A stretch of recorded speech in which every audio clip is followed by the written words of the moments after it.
5 soft knocks. Every night for 12 years, I would have just gotten comfortable in bed. Covers just right, pillows perfect. Ready to fall into a much needed sleep. And then those 5 soft knocks at the closed door.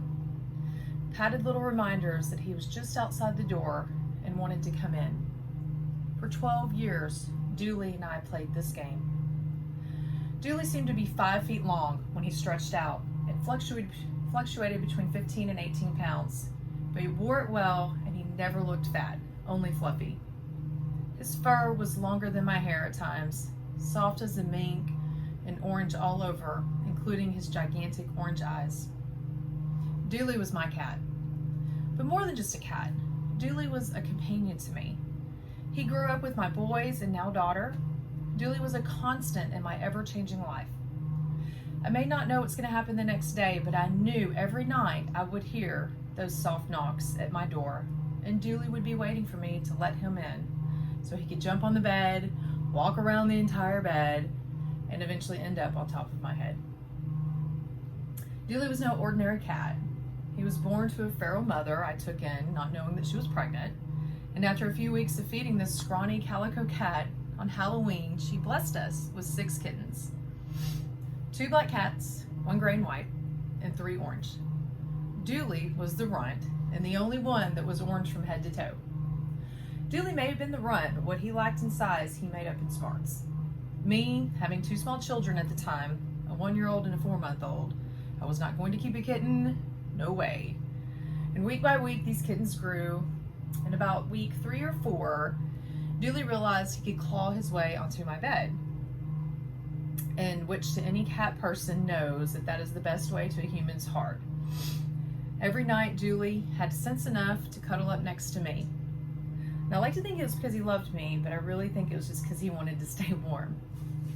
Anyway, this trick worked, and only Dooley was the one that did it. All his other brothers and sisters were given to good homes, but Dooley stayed in the best home, right next to me.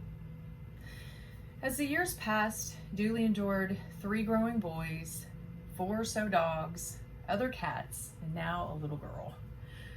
Dooley begrudgingly allowed my children to tie balloons to his tail, trick him with their red laser pointer, use him as target practice, use him as a pillow, hold him hostage as they petted him too hard, and Lord knows whatever else they did to him. He did all this without much protest, and he always came back for more. In his later years, he befriended Opie the Dachshund Hound.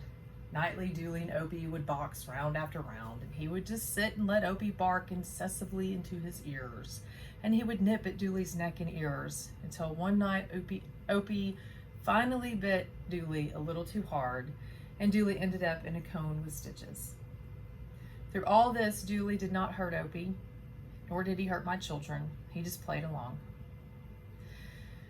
Those 5 soft knocks that irritated me so much let in more than just a huge cat resembling a lion. It let in one of the most generous souls on this earth. Dooley saw me through so many ups and downs. He would walk across my keyboard on the computer when I was working. He would sit on any and every paper that I was using, and he would bite my pen when I was writing. But he also greeted me when I came home. And he would come home when I called his name, or he would come to me when I called his name, and he only meowed when he was hungry.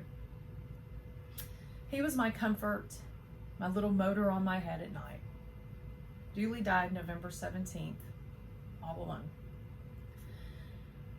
And I hate that I was not there for him like he always was for me, and I will miss my 5 soft knocks tonight.